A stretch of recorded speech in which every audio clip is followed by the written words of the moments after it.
Growing up in the Montgomery household meant living in my sister Victoria's shadow. While I worked hard to earn everything I had, Victoria was handed life on a silver platter. Our father, James Montgomery, was the CEO of Montgomery Enterprises, one of the largest technology companies in the country. But he had an unusual approach to parenting, one that would eventually change everything. "Charlotte, why can't you be more like your sister?" Mom would sigh, watching Victoria glide through our mansion's marble halls in designer clothes. "She's already engaged to a senator's son, and what are you doing? Working at that tiny tech startup."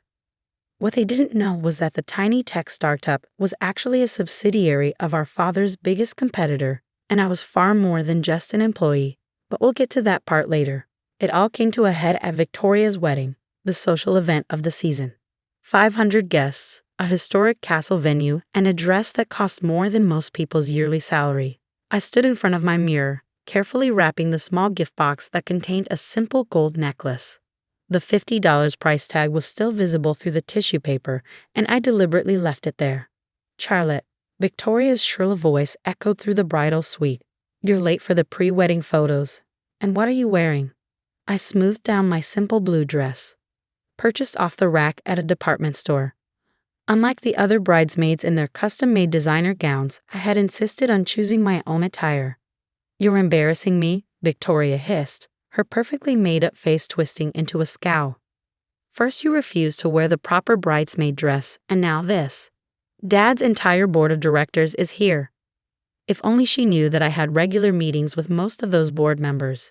But that was my father's carefully guarded secret, one that had been in place for the past 5 years. The wedding ceremony went exactly as planned. Excessive, showy, and dripping with obvious displays of wealth. I sat quietly in my assigned seat, notably separated from the rest of the family, watching Victoria marry Bradley Winchester AITA, her ticket to even more social status. Then came the reception and the moment that would change everything. "Time for gifts," Victoria announced, clapping her hands like an excited child. One by one, guests presented their expensive offerings: rare art, luxury car keys, exotic vacation packages. When it was my turn, I stepped forward with my small box. The room fell silent. "What's this?" Victoria asked, her voice dripping with disdain as she opened it. The $50 price tag fell to the floor. A $50 necklace. From a department store? She held it up for everyone to see, and titters of laughter rippled through the crowd. "Charlotte," Mom said sharply, "how could you? Your sister deserves better than this." Victoria dangled the necklace between 2 manicured fingers like it was contaminated. "Well, I guess this is what we can expect from someone who works at a failed startup. Tell me, Charlotte, how does it feel to be such a disappointment?" The room was thick with anticipation, guests watching the drama unfold like a reality TV show. That's when I noticed my father standing near the back, a slight smile playing on his lips.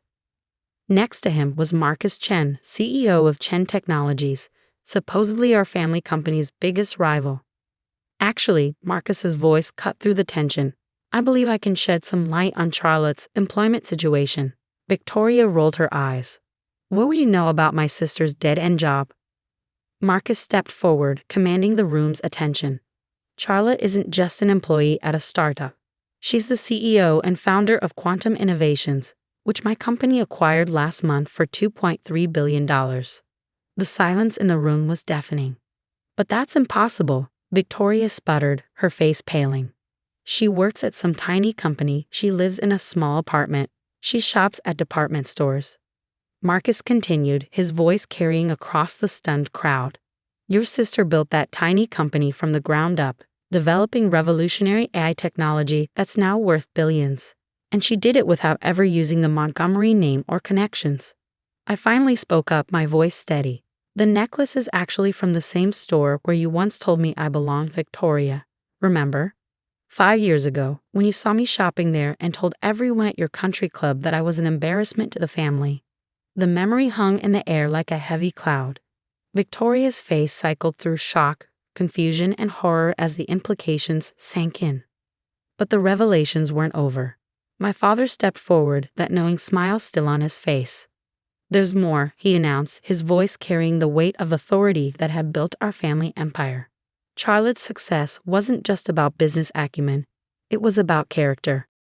He turned to address the entire room, but his eyes were fixed on Victoria. 5 years ago, I set up a test for both my daughters.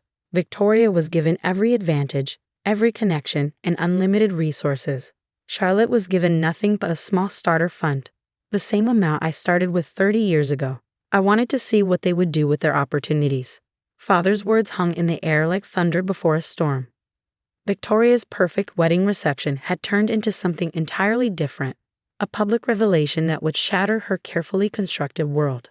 The succession of Montgomery Enterprises, Father continued, his voice steady and purposeful, has always been about more than just bloodline. It's about vision, integrity, and the ability to build something meaningful. Victoria's new husband, Bradley, suddenly looked uncomfortable, tugging at his bow tie. I knew why. He'd married Victoria partly because of her presumed future position as head of Montgomery Enterprises. But Daddy, Victoria's voice had taken on the whiny tone she used when things weren't going her way. He always said the company would stay in the family. That's why you've been grooming me, having me attend all those board meetings. Father raised his hand, silencing her. No, Victoria. I had you attend those meetings to give you opportunities to learn, to show initiative. Instead, you spent those meetings texting your friends and planning social events. The crowd of wedding guests shifted uncomfortably. Many of them were business associates who had witnessed Victoria's behavior firsthand. Meanwhile, Marcus Chen added, stepping forward again, Charlotte was building something remarkable. She attended those same board meetings, not as a Montgomery, but as the anonymous founder of a promising startup. She contributed valuable insights, asked intelligent questions, and earned respect without anyone knowing her true identity. I watched as memories flickered across Victoria's face. All the times she dismissed me at family gatherings, mocked my cheap clothes, bragged about her future role as CEO while I sat quietly, keeping my secrets. The necklace you're holding, I said softly, drawing everyone's attention, isn't just a $50 piece of jewelry. It's a reminder of who you really are, Victoria. 5 years ago, when you saw me shopping at that department store, you didn't just mock me. You told everyone I was adopted because there was no way a real Montgomery would shop somewhere so common. You posted photos of me on social media, trying to shame me. Mom gasped. She hadn't known about this incident. Victoria had carefully hidden her cruelest moments from our parents. That day, I continued, I made a decision. I would succeed or fail on my own merits, not the Montgomery name. I used the starter fund Dad gave us, the same amount he gave you, to found Quantum Innovations. You spent yours on a 3-month shopping spree in Paris. Victoria's hands began to shake. The necklace slipped from her fingers, clattering to the floor. But I'm the oldest. I'm supposed to inherit everything. That's why Bradley. She stopped abruptly, but it was too late. Her new husband's face hardened as he realized she just admitted to marrying him for status and presumed wealth. Father cleared his throat. It's time to announce the full succession plan for Montgomery Enterprises. As of next month, Charlotte will assume the position of CEO. Her merger with Chen Technologies has created the largest tech innovation company in the country. Victoria, you will retain your trust fund, but it will be managed by the board to prevent any more excessive spending. The room erupted in chaos. Victoria's perfectly arranged wedding cake suddenly didn't seem so important anymore. You can't do this, she screamed, mascara beginning to run down her cheeks. I'm the one who played by all the rules. I married the right person. I maintained our social status. You focused on appearances while your sister focused on substance, Father interrupted. Charlotte proved something I've always believed. True success comes from hard work, integrity, and vision, not from a last name. Bradley, who had been silent until now, stood up. I think he said stiffly, we need to discuss the terms of our prenuptial agreement, specifically the clauses about misrepresentation of assets. Victoria's perfect wedding was unraveling faster than her designer dress. Half the guests were on their phones, undoubtedly spreading the news through their elite social circles. Her carefully curated image as the golden child of the Montgomery Empire was crumbling before her eyes. Mom finally spoke up, her voice trembling. James, surely we can keep this private? Handle it within the family?